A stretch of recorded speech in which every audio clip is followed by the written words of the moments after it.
मेरे बेटे को लेकर मैं काफी चिंतित हूँ। जब भी उसे देखूं तो खोया खोया सा रहता है।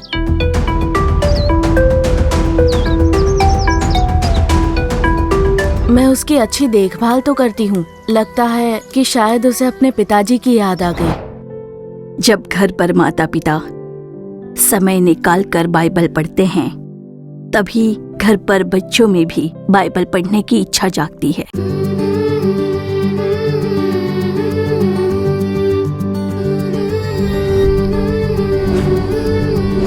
खुशहाल परिवार। हमारे प्रिय परमेश्वर के प्यारे लोगों, प्रभु यीशु मसीह के मीठे नाम में आपको हमारा प्रेम भरा अभिवादन। हर एक सप्ताह हमारे इस कार्यक्रम खुशहाल परिवार के द्वारा आप सभी लोगों से मिलकर हमें बहुत खुशी होती है। इस संसार में जब बच्चा जन्म लेता है वो बड़ा प्यारा होता है, पर उसका अच्छा बनना या बुरा बनना उसकी माँ के हाथों में होता है, ऐसा हमारे पूर्वजों ने कहा। बाइबल में भी लिखा है, लड़के को उसी मार्ग की शिक्षा दे जिसमें उसको चलना चाहिए, और वो बुढ़ापे में भी उससे ना हटेगा। मैं सभी स्त्रियों से कहूंगी कि अपने बच्चों को प्रभु के मार्ग पर चलाते हुए समाज में ऊंचे स्थान पर रखने की जिम्मेदारी आप पर ही होती है। तो आज हमारे कार्यक्रम में हम देखेंगे कि छोटे बच्चों की समस्याएं क्या होती है और उनके लिए प्रार्थना करने की जरूरत क्यों होती है। उसके बाद हम लोग प्रार्थना भी करेंगे, पर पहले हम देखने जा रहे हैं बहन ज्योति कार्यक्रम। खुशहाल परिवार।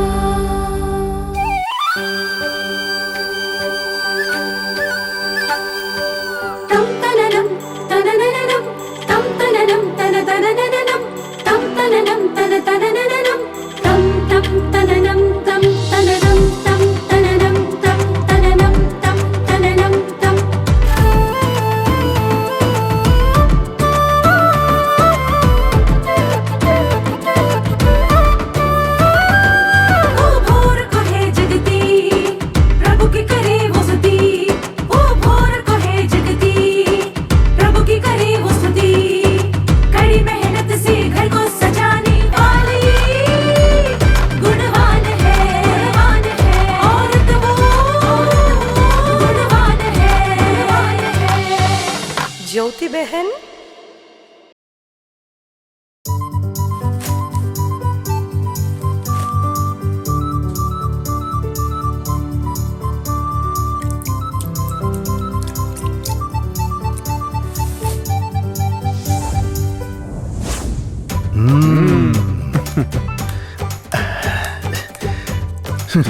अरे सिर्फ पानी पिला पिला कर मारोगे क्या? क्या लेंगे सर आप लोग? गर्मा गर्म क्या मिलेगा? यहाँ सब कुछ गर्म ही मिलता है। तो क्या सभी मंगा ले हम? अरे भैया क्या क्या है वो तो बताओ। इडली, डोसा, पूरी, पोंगल, उत्तपम, रवा डोसा। और कुछ गर्मा गर्म नहीं है? हाँ चूल्हा गर्म है, लेकर आ जाओ। अरे क्या तुम क्यों इतना गर्म हो रहे हो? क्यों सर, आप सुबह सुबह दिमाग खा रहे हो? क्या चाहिए बस इतना बता दीजिए। जाकर 2 चाय लेकर आओ। गरम होना चाहिए। अरे चाय पीने आए हुए कस्टमर्स के सामने केले का पत्ता क्यों लगा दिया? ऐसा ही करते रहोगे तो जल्दी होटल बंद कर देना पड़ेगा मुझे। पता नहीं सुबह सुबह किसका मुंह देख लिया था मैंने।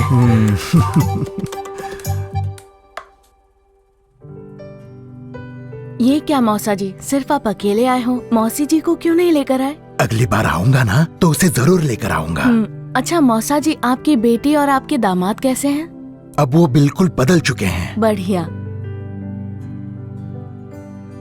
अब वो बिल्कुल फिजूल खर्ची नहीं करते। ओह अच्छा। अच्छा, सैम ने फोन किया था ना, कैसा है वो? वो तो बिल्कुल ठीक है, अक्सर फोन तो किया करते हैं।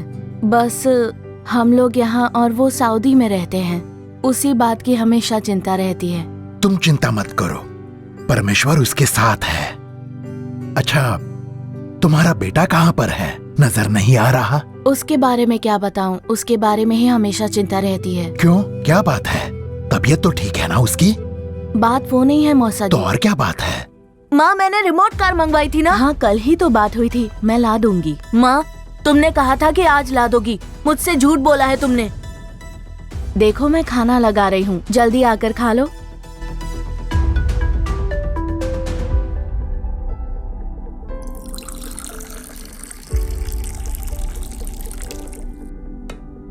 जॉन, खाना लग गया है।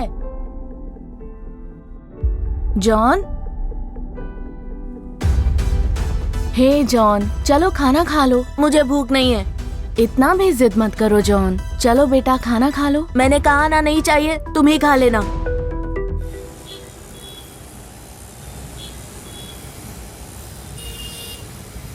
माँ ये देखो, अगली बार आएंगे तो यही खरीदेंगे। कितना अच्छा है। ये देखो जॉन, यही कार चाहिए थी ना? मुझे ये रिमोट कार नहीं चाहिए, मुझे फायर गन चाहिए। हाँ पर वो तुम जैसे बच्चों के लिए नहीं है। ये देखो, ये कितनी खूबसूरत है। मुझे वो फायर गन चाहिए। आप मुझे वो खरीद कर दोगे या नहीं? ऐसे जिद मत करो बेटा।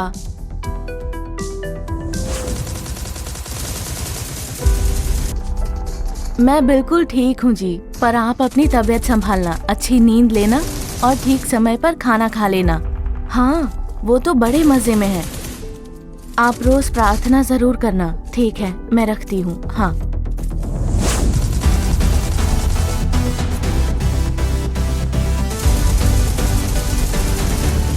ए जॉन, कितनी बार तुमसे कहा है ये गेम नहीं खेलना? ऑनलाइन क्लास का वक्त हो गया है और तुम यहाँ पर गेम खेल रहे हो। लाओ। तुम चिंता मत करो बेटी, सब कुछ धीरे धीरे ठीक हो जाएगा। ठीक है मौसा जी, पर आपको खाना खाकर ही जाना होगा, ठीक है ना? क्या बिना खाना खिलाए तुम मुझे जाने दोगी? खाना खाकर ही जाऊंगा। माँ वो अच्छा, देखो, ठीक है। वो चाहिए मुझे। हाँ ले लेंगे। ये तो ले लिया है मैंने, ये एक पैकेट दे दीजिए। अरे वाह ज्योति हाँ। दीदी, कैसी हो? हाँ सुबी, कैसी हो तुम? मैं तो बहुत अच्छी हूँ। मैं काफी समय से आपसे मिलना चाह रही थी। मुझसे क्या हुआ? वो मेरे बेटे के बारे में बात करनी थी। माँ माँ माँ माँ, मुझे वो बड़ी वाली चॉकलेट चाहिए। जॉन, तुम्हें कितनी बार कहा है कि किसी से बात करते समय ऐसे सताना नहीं चाहिए।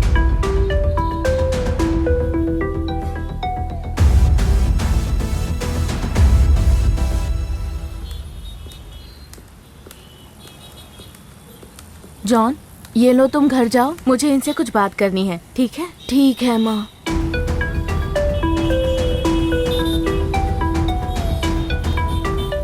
बोलो सुबी, क्या समस्या है? कोई समस्या तो नहीं है, पर मेरे बेटे को लेकर मैं काफी चिंतित हूँ। जब भी उसे देखूं तो खोया खोया सा रहता है।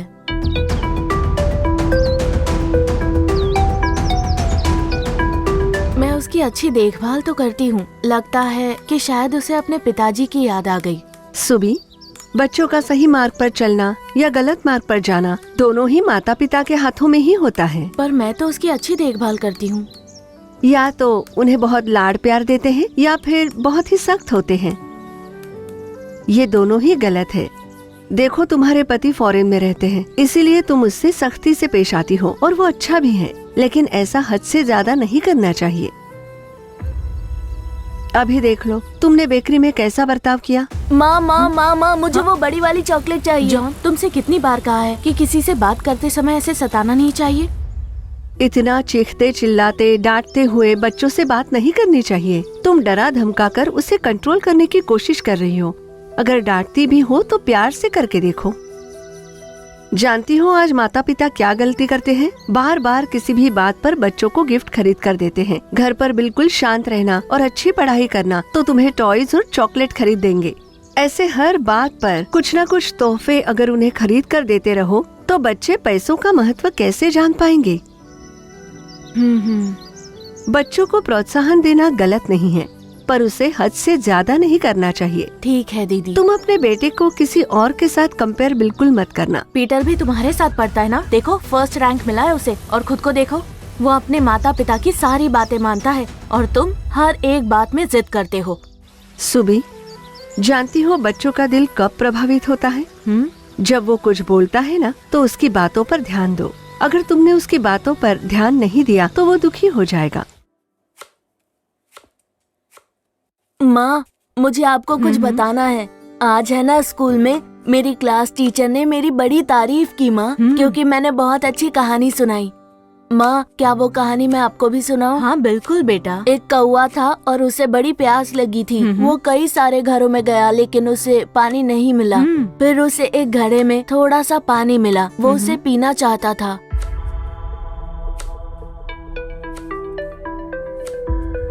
बोलो बेटा, मैं सुन रही हूँ। पर तुम तो कहानी सुनने के बजाय सब्जियाँ काट रही हो। मेरी कहानी तो तुम सुन ही नहीं रही हो। मुझे घर के बहुत काम करने हैं बेटा।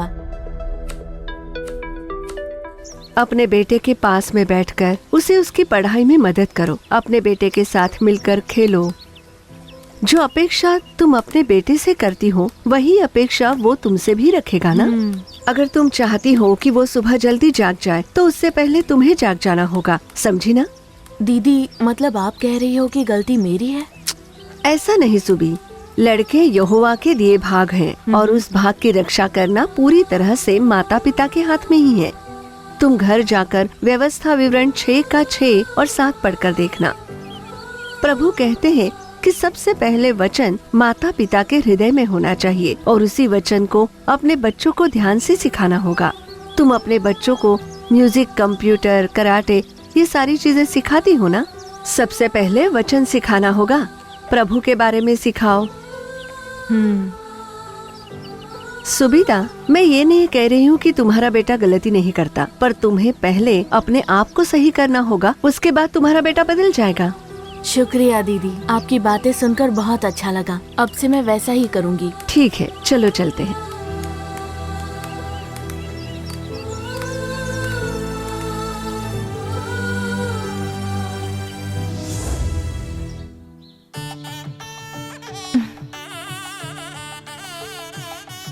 उस प्रभु परमेश्वर की कृपा से आखिरकार अच्छा रिश्ता मिल ही गया। बस तुम्हें अब अपनी गृहस्थी संभालनी है। अब तुम्हें अपनी जिम्मेदारी संभालनी होगी। अपनी मायके और ससुराल दोनों की इज्जत रखना बेटी। ठीक है माँ। खुशहाल परिवार। तो दर्शकों, बताइए कार्यक्रम कैसा लगा? इस कार्यक्रम को देखने वाले आप सभी अपने बच्चों को सही मार्गदर्शन और प्रभु के मार्ग पर चलाइए। आज भी कई परिवारों में माता पिताओं को अपने बच्चों की चिंता रहती है। क्या आप भी अपने परिवार में अपने बच्चों को लेकर चिंतित हो? तो आज हम अपने परिवारों के लिए विशेष प्रार्थना करने वाले हैं। अब आगे बहन चेल्ला रानी अप्पा दुराई प्रभु का संदेश लेकर हमारे बीच आएंगे। आप भी उसे देखिए, प्रभु आपसे बात करेंगे।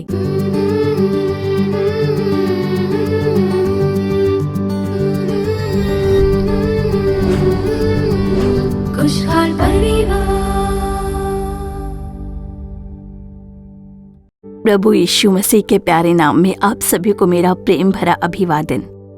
खुशहाल परिवार कार्यक्रम द्वारा आप लोगों से मिलकर प्रभु के वचन का ध्यान और प्रार्थना करने का मौका प्रभु ने दिया है, उसके लिए उन्हें मन की गहराई से धन्यवाद देती हूँ। मेरे प्रियजनों, प्रभु का वचन कहता है, देखो लड़के यहोवा के दिए हुए भाग हैं। हम माता पिताओं को प्रभु अपनी कृपा के द्वारा बच्चे देकर आशीष देते हैं। और उतना ही नहीं, प्रभु का वचन कहता है कि तुम्हारा वंशज मेरे द्वारा आशीष पाएगा।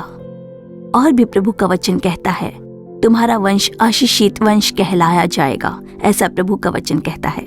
तो प्रभु परमेश्वर जो हमारे गर्भ के फल को आशीष देकर हमें बच्चा प्रदान करते हैं, उस परमेश्वर की यही इच्छा है और हमारा वंश आशीषित रहे, यही उन्हें भाता भी है। आज सेवकाई में कई माएं अपने युवा बच्चों को लेकर आती हैं ताकि उन्हें सलाह देकर उनके लिए प्रार्थना की जाए।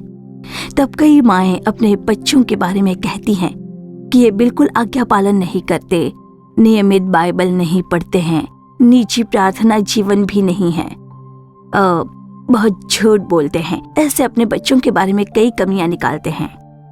और जब हम माता पिताओं के सामने बच्चों से बात करते हैं, जब उनसे पूछा जाता है कि तुम्हें बाइबल पढ़नी चाहिए, प्रार्थना करनी चाहिए, तब वो बच्चे जो होते हैं वो ऐसा कहते हैं कि आंटी आप हमारी भी तो बात सुनिए। और फिर वो बच्चे हमें ये बताते हैं कि मेरे माता पिता के बीच में ही शांति नहीं है, वो खुद वक्त निकालकर बाइबल नहीं पढ़ते, कभी मैंने उन्हें वक्त निकालकर प्रार्थना करते हुए नहीं देखा।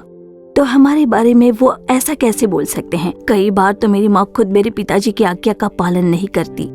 मेरे पिताजी तो कई बार मुझसे कहते हैं कि ये बात अपनी माँ को बिल्कुल मत बताना। तो ऐसे चलता है।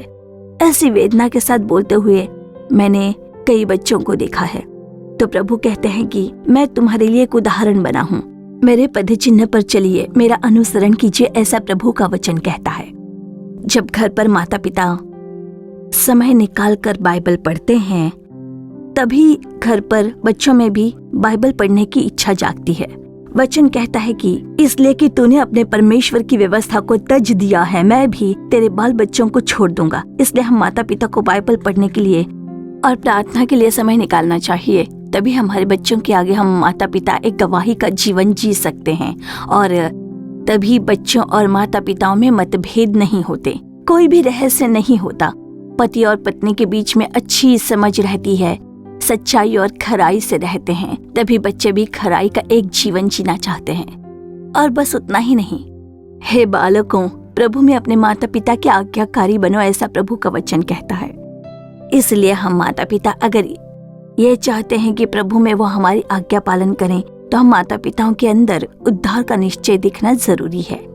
अभिषेक को पाने का एक अनुभव में होना चाहिए।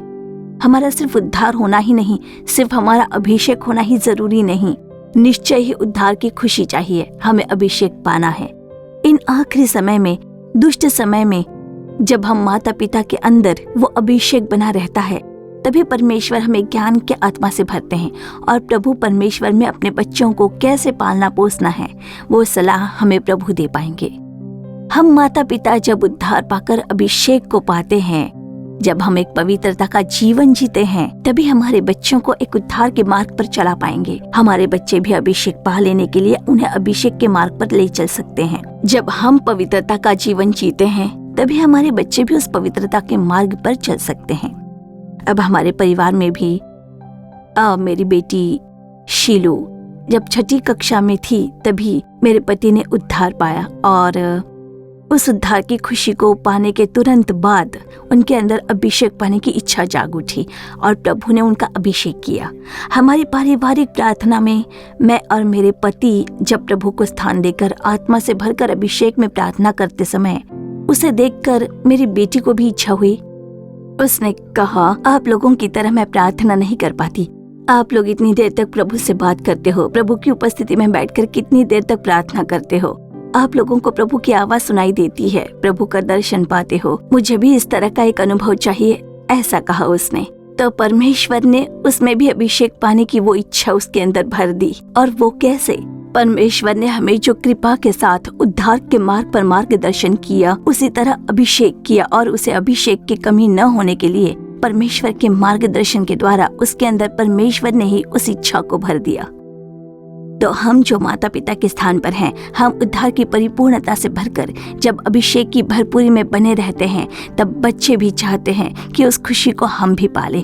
हम भी प्रभु यीशु को देखना चाहते हैं, हमें यीशु की आवाज सुननी है, हमें भी परमेश्वर की सलाह की जरूरत है। वैसी इच्छा परमेश्वर खुद भरते हैं। परमेश्वर की उपस्थिति में गवाही देती हूँ। जब मेरी बेटी 8वीं कक्षा में थी, एक छुट्टी के दिन उसने कहा कि मैं आज पूरे दिन अकेले ही अपने कमरे में जाकर प्रार्थना करूंगी। निश्चय ही आज मुझे परमेश्वर का अभिषेक चाहिए, क्योंकि पारिवारिक प्रार्थना में आपके साथ, पिताजी के साथ मिलकर मुझे परमेश्वर से बातें करनी है। परमेश्वर की उपस्थिति में मुझे खुशी भरा समय व्यतीत करना है। उस यीशु मसीह को मुझे देखना है। ऐसी एक इच्छा के साथ देखिए, परमेश्वर की उपस्थिति में एक निश्चय करके वो बाइबल उठाकर अपने कमरे में गई। वो एक इच्छा के साथ, एक प्यास के साथ परमेश्वर की उपस्थिति में गई, और उसने प्रभु परमेश्वर के आगे प्रार्थना की, और उसकी स्तुति करने के लिए जैसे ही आराधना की गीत गाए, तब प्रभु के पवित्र आत्मा ने उसे भरपूरी से भर दिया। और तब मैं नीचे अपने कमरे में बैठी थी। ऊपर माले पर उसकी आवाज सुनाई दे रही थी। अभिषेक से भरकर अन्य भाषा की आवाज आने लग गई। तब मैं नीचे से ऊपर जाकर देखा, उसे डिस्टर्ब नहीं किया, दरवाजा नहीं खोला। एक खिड़की खुली हुई थी। उस खिड़की में से जब मैंने देखा, तब वो उस कमरे में घुटनों के बल चलकर जा रही थी, अन्य भाषाओं में बात कर रही थी, खुशी के साथ आराधना करते हुए प्रभु की उपस्थिति में वो स्तुति कर रही थी। तब मेरी खुशी के आंसू निकल पड़े और मैंने प्रभु की उपस्थिति में उन्हें धन्यवाद दिया। उस दिन से लेकर प्रभु कृपा के साथ आज के दिन तक प्रभु का आत्मा उसे और उसके परिवार के हर एक का मार्गदर्शन कर रहे हैं। परमेश्वर का आत्मा एक सलाहकार के रूप में ज्ञान का आत्मा बनकर उनके साथ रहकर हर एक विषय में कार्य कर रहे हैं। तो आज मेरे प्रियजनों, हमारे बच्चे इन आखिरी समयों में उद्धार की खुशी से भरकर खुशी को पालें। आप अपने बच्चों की दूसरी आशीषों के लिए प्रार्थना करें या ना करें, पर आप प्रभु की उपस्थिति में मेरे बच्चों को उद्धार के आशीष से भर दीजिए, उद्धार की खुशी से भर दीजिए, ऐसे प्रार्थना कीजिए। हर एक माता पिताओं को ये करना ही होगा। अगर बच्चे उद्धार पा लेते हैं, अगर बच्चों को आशीष मिल जाती है, तो प्रभु पूर्ण रूप से उनकी जिम्मेदारी उठाएंगे और मार्गदर्शन करेंगे। जो तीसरी बात परमेश्वर ने मुझसे कही, जब माँ बाप बच्चों के बारे में कहते हैं कि ये ठीक से पढ़ते नहीं है, अभी एरियर्स बाकी है, पढ़ाई में बिल्कुल ध्यान नहीं है, ऐसा वो लोग कहते हैं। जब वो अपने बच्चों के साथ आते हैं, उनके साथ में जब मुझे उन बच्चों के साथ बात करने का मौका मिलता है, तब उनके बच्चे यही कहते हैं कि आंटी, मैंने कई बार अपनी मम्मी और डैडी से कहा है कि ये कोर्स मुझे बिल्कुल भी पसंद नहीं है, मेरा मन चाहे पढ़ाई करने की अनुमति नहीं दे, जो सब्जेक्ट मुझे बेहद पसंद है उसे पढ़ने की अनुमति नहीं दी, उन्होंने जो मेरे लिए चुना उस कोर्स में मुझे जबरदस्ती करके पढ़ने के लिए कहा, इसलिए मैं इसे पढ़ नहीं पा रहा हूँ, मुझ में उतना बल या उतनी समझ नहीं है, मुझसे नहीं हो पा रहा है। ऐसा वो रो रो कर कहते हैं। ऐसे कितने ही युवा बेटे बेटियां आकर मुझसे ये बातें कहते हैं। तो आज भी मेरे प्रियजनों, अपने बच्चों की भविष्य के लिए प्रभु की उपस्थिति में, बच्चे जो भविष्य में पढ़ना चाहते हैं उसके लिए, आज जो नीट एग्जाम्स लिखने वाले बच्चे हैं, उनके लिए बच्चों की तैयारी करवाने वाले जो माता पिता हैं, आप लोग प्रभु की उपस्थिति में अपने बच्चों के साथ प्रार्थना कीजिए। प्रभु, आपकी इच्छा क्या है? मेरे बच्चों के भविष्य के बारे में आपकी क्या योजना है? उनके नौकरी के लिए आपकी क्या योजना है? ऐसे बच्चों के साथ मिलकर प्रभु से प्रार्थना करें और बच्चों के भविष्य के लिए, फिर चाहे वो विवाह संबंधी कार्य हो, नौकरी के विषय में हो, बच्चों की पढ़ाई को लेकर हो, हर विषय के लिए परिवार के साथ प्रभु की उपस्थिति में जाकर अर्पण के साथ आप भी प्रार्थना करें और आपके बच्चों से भी वैसी प्रार्थना करवाएं। कहिए, प्रभु आपकी योजना हमारे जीवन में पूर्ण हो, ऐसे प्रार्थना करवाएं। और जब प्रभु अपनी इच्छा के अनुसार रास्ता खोलेंगे, वो निश्चय ही आपके बच्चों के लिए आशीष का कारण होगा और आपके बच्चों के लिए आशीष बनेगा। और सबसे जरूरी बात, बच्चों का ऐसा मार्गदर्शन करें कि वो हर एक विषय में प्रभु को प्रथम स्थान दें, कोई भी कार्य क्यों ना हो।